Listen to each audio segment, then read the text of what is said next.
ರಾಜ ಇರ್ತಾನಂತೆ. ಆ ರಾಜನ ಜೊತೆ ಇರುವಂತ ಮಂತ್ರಿ ಇಬ್ಬರು ಕೂಡ ಕಾಡಿನಲ್ಲಿ ಒಂದು ಕಡೆ ಬೇಟೆಗೆ ಅಂತ ಹೋಗ್ತಾರೆ. ಆ ಬೇಟೆಗೆ ಹೋದಾಗ ರಾಜನ ಒಂದು ಹೆಬ್ಬೆರಳು ಕಟ್ಟಾಕ್ಬಿಡು. ಜೊತೆಗಿದ್ದಂತ ಮಂತ್ರಿ ಹೇಳ್ತಾರಂತೆ, ಆಗೋದೆಲ್ಲ ಒಳ್ಳೇದಕ್ಕೆ ಬಿಡಿ ರಾಜ. ಅವಾಗ ರಾಜನಿಗೆ ಕೋಪ ಬಂದ್ಬಿಡುತ್ತೆ. ಬೆರಳು ಕಟ್ಟಾಗಿದೆ, ಆಗೋದೆಲ್ಲ ಒಳ್ಳೇದಕ್ಕೆ ಅಂತಲ್ಲ ಅಂತ ಹೇಳಿ ಇವನ್ನ ಗಡಿಪಾರು ಮಾಡಿ ಅಂತ ಹೇಳ್ತಾರೆ. ಆ ಮಂತ್ರಿ ಯಾವಾಗ್ಲೂ ಹೇಳ್ತಾರಂತೆ, ನನ್ನ ಗಡಿಪಾರು ಮಾಡ್ತಿದ್ದೀರಾ ರಾಜ, ಆಗೋದೆಲ್ಲ ಒಳ್ಳೇದಕ್ಕೆ ಅಂತ ಹೇಳಿ ಹೋಗ್ತಾರೆ. ಅವಾಗ ಮತ್ತೆ ರಾಜನಿಗೆ ತಲೆ ಕೆಡುತ್ತೆ, ಇನ್ನೇನಪ್ಪ ಏನ್ ಹೇಳಿದ್ರು ಆಗೋದೆಲ್ಲ ಒಳ್ಳೇದಕ್ಕೆ ಅಂತಲ್ಲ.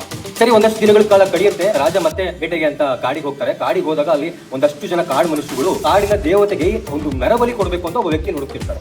ಸೊ ಈ ರಾಜ ಸಿಕ್ಕಿದ್ರಲ್ಲ, ಅವ್ರಿಗೆ ರಾಜ ಆದ್ರೆ ಯಾರಾದ್ರೆ ಕಾಡು ಮನುಷ್ಯರು ರಾಜನನ್ನ ಇಟ್ಕೊಂಡು ಹೋಗ್ತಾರೆ. ಇನ್ನೇನು ಬಲಿ ಕೊಡಬೇಕು ಅಷ್ಟಲ್ಲಿ ಅವ್ರಿಗೆ ರಾಜನಿಗೆ ಬೆರಳಿಲ್ಲ ಅಂತ ಕಾಣುತ್ತೆ. ಅವಾಗ ಕಾಡಿನ ಮನುಷ್ಯರ ಒಬ್ಬ ಸೀನಿಯರ್ ವ್ಯಕ್ತಿ ಇರ್ತಾರಲ್ಲ, ಅವ್ರು ಹೇಳ್ತಾರೆ, ಇವನಿಂದ ನಾವು ಬಲಿ ಕೊಟ್ರೆ ಬಲಿ ಅಪೂರ್ತಿ ಆಗುತ್ತೆ, ಅವ್ನಿಗೆ ಬೆರಳೇ ಇಲ್ಲ, ಇವನು ಬಿಟ್ಬಿಡಿ ಅಂತ.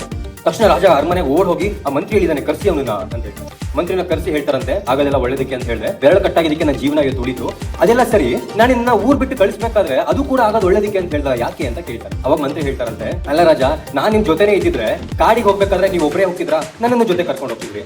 ಅವ್ರು ಕಾಡು ಮನುಷ್ಯರು ನಿಮಗೆ ಬೆರಳಿಲ್ಲ ಅಂತ ನಿಮ್ಮನ್ನ ಬಿಟ್ಬಿಡೋರು, ನನಗೆ ಬಲಿ ಕೊಟ್ಬಿಡೋರಲ್ಲ ಅಂತಾರೆ. ಸೊ ಜೀವನದಲ್ಲಿ ಏನಾದ್ರೂ ಆಗ್ತಿದೆ ಅಂದ್ರೆ ಅದಾಗೋದು ಒಳ್ಳೇದಕ್ಕೆ ಅಂತ ನಾವು ಅನ್ಕೋಬೇಕು ಯಾವತ್ತೂ ಕೂಡ.